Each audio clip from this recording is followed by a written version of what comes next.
ముందుగా ఇక్కడికి విచ్చేసిన మీడియా మిత్రులందరికీ నమస్కారం. చాలా థ్యాంక్స్. మీరు ఈ కోర్టు పిక్చర్ గురించి నిజాలు రాస్తున్నారు అనేదన్నమాట. ఈరోజు మధ్యాహ్నం వెళ్ళి పిక్చర్ చూశాను, ఆడియన్స్తో పిక్చర్ చూశాను. స్టార్ట్ అయిన దగ్గర నుంచి నాకు కథ తెలుసు, ఆ బీట్స్ అన్నీ తెలుసు నాకు.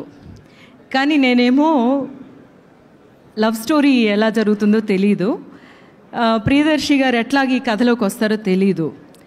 అందువల్ల స్టార్ట్ చేసిన దగ్గర నుంచి ఇది నా పిక్చర్ అని మర్చిపోయి ప్రతిసారి ఏదైనా ఒక బెస్ట్ పాయింట్ వచ్చినప్పుడు నేను చప్పట్లు కొట్టడం స్టార్ట్ చేశాను. కోర్టులో మీ ఎంట్రీ ఉంది కదా, సెకండ్ ఎంట్రీ, మీరు రారనుకుని ఊరికి పారిపోతారు, తర్వాత ఏమో మీ ఎంట్రీకి మళ్ళీ నేను. సో అంత బాగా ఈ కథ తెలిసినా కూడా నన్ను అందులోకి లాగేసింది ముందు రైటర్స్కి, జగదీష్కి ద బెస్ట్ వర్క్ మీరు ఇచ్చారు.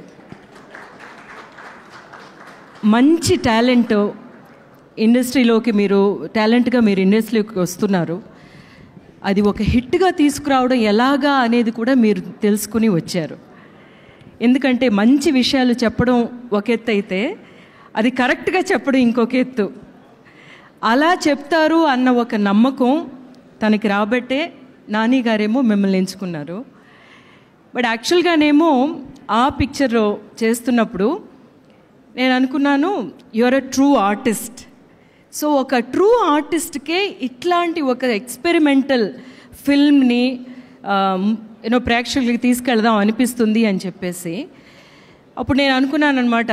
అంటే ఒక ఆఫ్ బీట్ సెన్స్ ఉంది నానిలోను, as a creator, as a producer అని చెప్పి నేను అనుకున్నాను.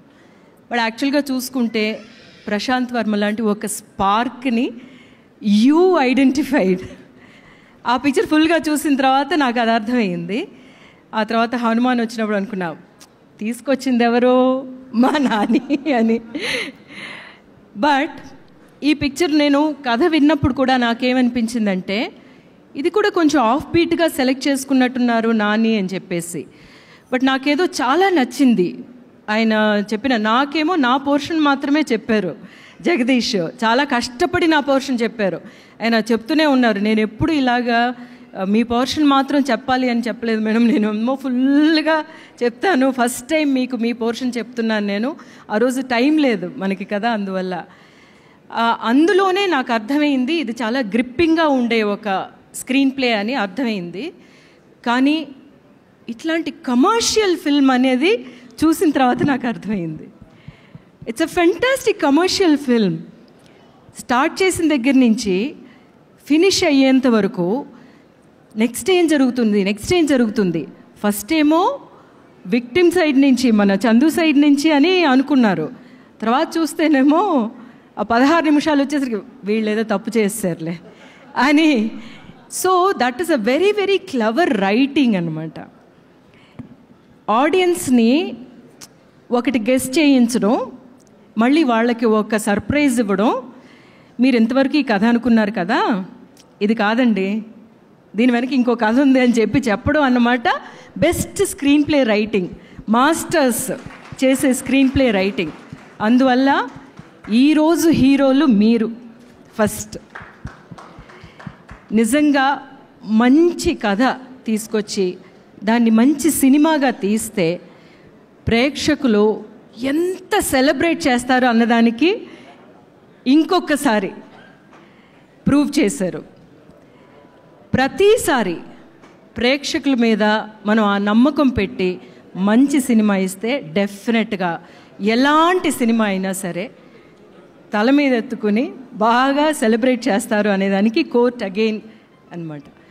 సో ఈ పిక్చర్లోని ప్రతి కాస్టింగ్ అంటే స్పాట్ ఆన్ అనిపించింది. అంటే మేమందరం ఉండడం వేరు, ప్రియదర్శి గారి లహరి వెరీ నైస్ ఫేస్, ఆ ఫేస్ని ఎంపిక చేసుకున్నారు కదా. అక్కడ తను చూస్తూ ఉంటుంది, తను కూడా తనతో మనం ట్రావెల్ అవ్వాలి అంటే ఫేసెస్ చాలా ఇంపార్టెంట్. యాక్చువల్గా ఒక డైరెక్టర్కి ఫస్ట్ టూల్ ఆర్టిస్టే. అంటే ఆర్ట్ డైరెక్షన్ ఉంటుంది, సినిమాటోగ్రఫీ ఉంటుంది, మ్యూజిక్ ఆ తర్వాత ఏమైనా చేయొచ్చు, కానీ ఫస్ట్ టూల్ ఆర్టిస్ట్. ఆ ఫేస్ మనకి కరెక్ట్గా దొరకడం అంటే ఫ్రెండ్ క్యారెక్టర్ చేశారు రఘురామ్ గారు, చాలా బాగుందండి నిజంగా.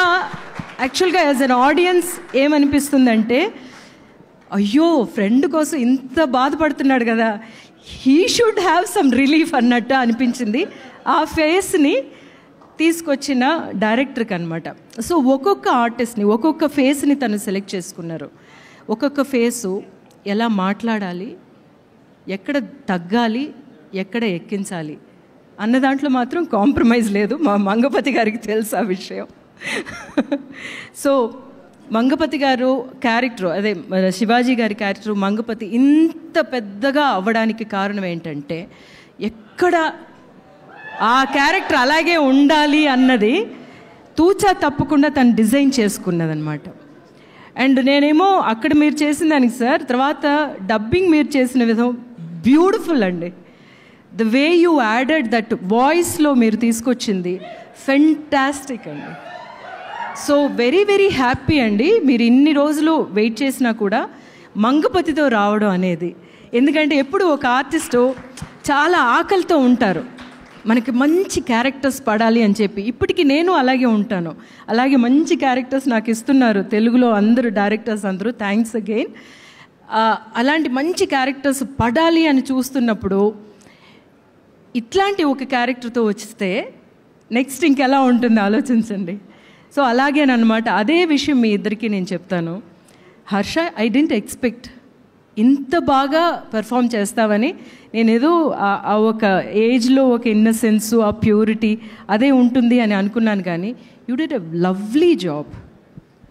అంటే రైటర్ బ్యాక్డప్ క్యారెక్టరు, దాని మీదేమో నా క్యారెక్టర్ అంతే. యాక్చువల్గా సీతారత్నం అంత బాగా వర్కౌట్ అవ్వడానికి కారణం ఏంటంటే రాసిన విధానం. నేను లేకపోయినా నన్ను అక్కడ ఒక పెద్ద విషయంగా చూపించింది, ప్రొజెక్ట్ చేశారనమాట. సో రైటర్ బ్యాక్డప్ క్యారెక్టర్ అయినా సరే you did a great job. And my జాబ్లీ, యు ఆర్ సో ప్యూర్. అసలు అట్లాగే నిష్కలంకంగా నీ మనసులో ఏమనుకున్నావు, నీ కళ్ళల్లో అదే తెలిసింది. Retain that and enjoy this moment. So మా దీప్తి దగ్గరికి వస్తే నేను చెప్తున్నాను, మా మ్యూజిక్ డైరెక్టర్ యాక్చువల్గా అమ్మో అమ్మమ్మో అనే పాట ఎంత బ్యూటిఫుల్ సాంగ్ అప్పుడు ఇచ్చారు. సో త్రూ యూ నానిగారు గాట్ హిమ్ అనేది. సో లవ్లీ అండి.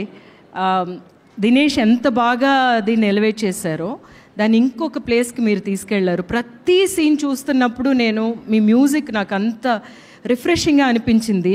రైట్ ఫ్రమ్ ప్రియదర్శి గారి ఆ ఎపిసోడ్ నుంచి అండ్ వాళ్ళ లవ్ స్టోరీ బ్యూటిఫుల్గా ఎన్హాన్స్ చేశారు. And great work Deepthi. And I think ఇంకా మీరు డైరెక్ట్ చేసేయండి. And coming to our dear Priyadarshi, first of all congratulations. ఇంత సీరియస్ క్యారెక్టర్ మీ వల్ల పుల్ ఆఫ్ చేయగలరా అని అందరూ అనుకుని ఉంటారేమో, చాలా బాగా పుల్ ఆఫ్ చేశారు.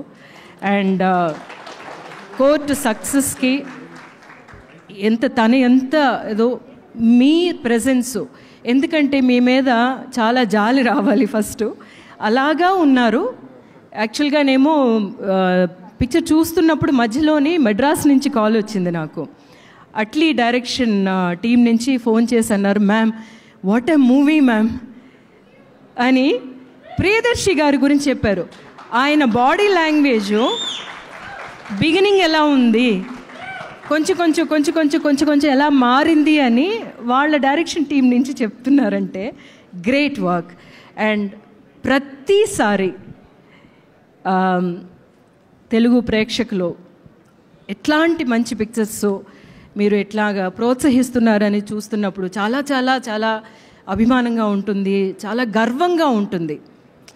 లాస్ట్కేమో నేను చాలా జోక్గా అన్నానన్నమాట, బాహుబలిలోనేమో మా ప్రభాస్ని కొడతాను నేను, ఎందుకంటే శివుణ్ణి కొట్టగలిగింది ఒక్కదే, వాళ్ళ అమ్మ ఒక్కతే శివలింగం తీస్తున్నప్పుడు. అలాగేనేమో అలా మొదలైందిలోని నేను ఏదో అంటే నన్ను రేవతి అని ఏదో తిడతాడు నాని, తిడితే నేనేమో ఏదో తీసుకుని కొడతానమాట. అది అంత బాగా ఎంజాయ్ చేసినట్టే, కానీ లాస్ట్ స్లాప్ మాత్రం సార్ ఇట్ ఇరప్టెడ్ అనమాట. And thank you for letting that happen.